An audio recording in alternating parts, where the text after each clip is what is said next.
Donc, le dernier point, petit 3, les conséquences économiques. Conséquences économiques de l'expansion de l'islam en Afrique soudano-sahélienne.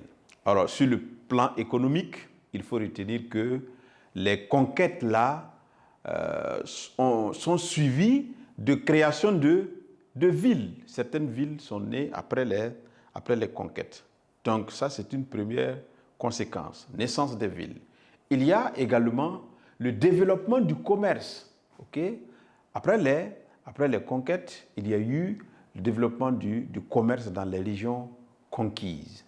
Et, bien entendu, il y a eu également le traçage des voies, des itinéraires. Itinéraires qui ont permis de relier les villes les unes des autres. Donc, voilà un peu ce qu'on peut retenir comme conséquences économiques.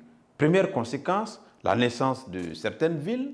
Deuxième conséquence, le développement du commerce. Troisième et dernière conséquence, nous avons la création des itinéraires ou bien des pistes qui ont permis de parcourir la région dans l'animation du commerce. Donc, il faut retenir ce dernier point. Donc, sur le plan économique,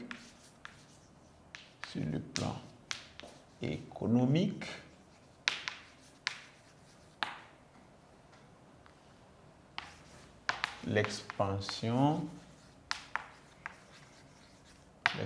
de l'islam en Afrique soudano-sahélienne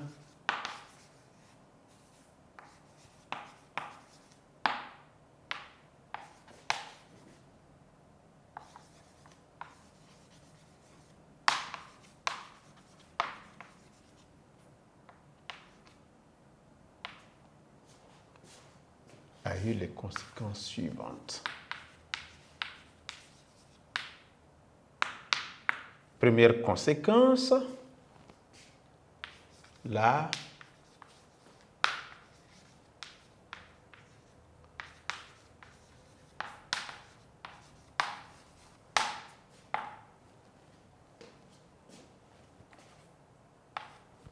naissance de certaines villes. Le développement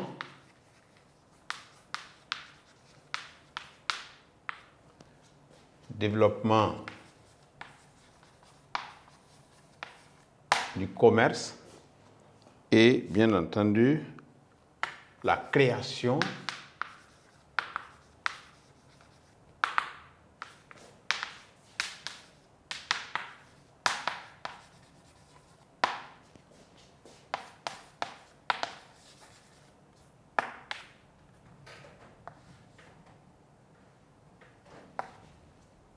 Donc voilà ce qu'on peut retenir comme conséquence économique de l'expansion de l'islam en Afrique soudano-sahélienne.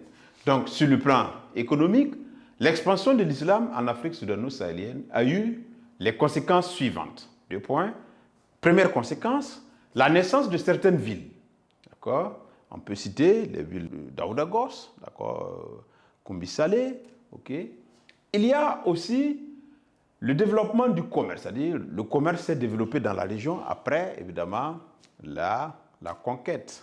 Et nous avons la création ou le traçage des itinéraires qui ont permis, ce sont des pistes, qui ont permis de parcourir, évidemment, les villes, comme je le disais tantôt, dans l'animation du commerce.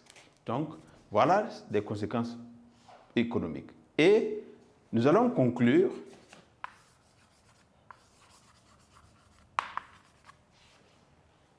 et il faut retenir en conclusion que c'est à partir du XIe siècle, évidemment, que les Berbères Sanaja se sont lancés dans les mouvements almoravides et ont converti, évidemment, les Toucouleurs et les Sarakolés. Ces derniers, à l'islam bien sûr, ces derniers ont converti à leur tour les peuples noirs de l'Afrique soudano-sahélienne. Et cette conversion a eu de nombreuses conséquences. Donc, on va retenir cet aspect de la conclusion. D'accord. Donc, au XIe siècle, ça c'est la conclusion, XIe siècle, d'accord, les Berbères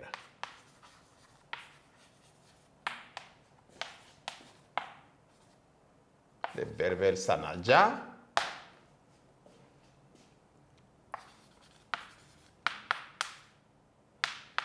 entreprirent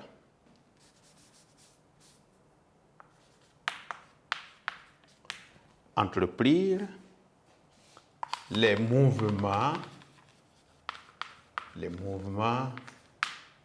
almoravides.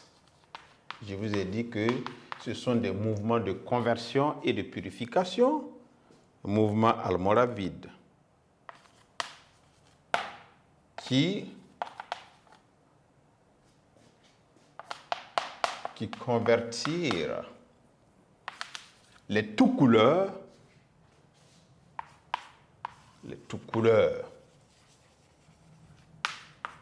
et Sarakolé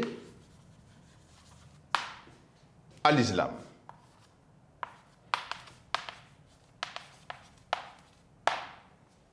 Donc ces derniers, on va parler de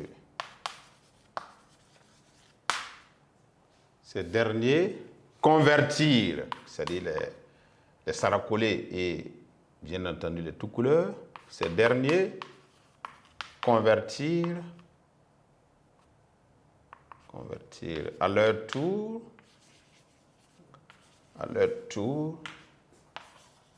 les peuples noirs d'Afrique soudano-sahélienne.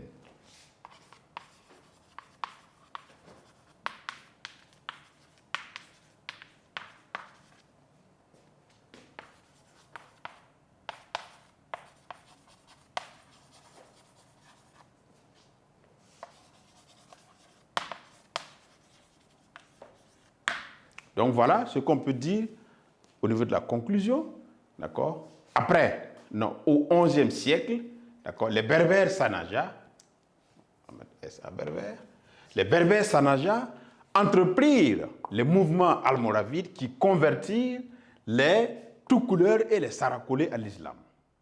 Ces derniers, on fait allusion aux tout couleurs et aux Sarakolé, d'accord, convertir à leur tour les peuples noirs d'Afrique soudano-sahélienne avec de nombreuses conséquences. C'est-à-dire dans la conversion, ou bien après la conversion, on a constaté de nombreuses conséquences que nous avons essayé d'énumérer par là, conséquences religieuses, politiques et économiques.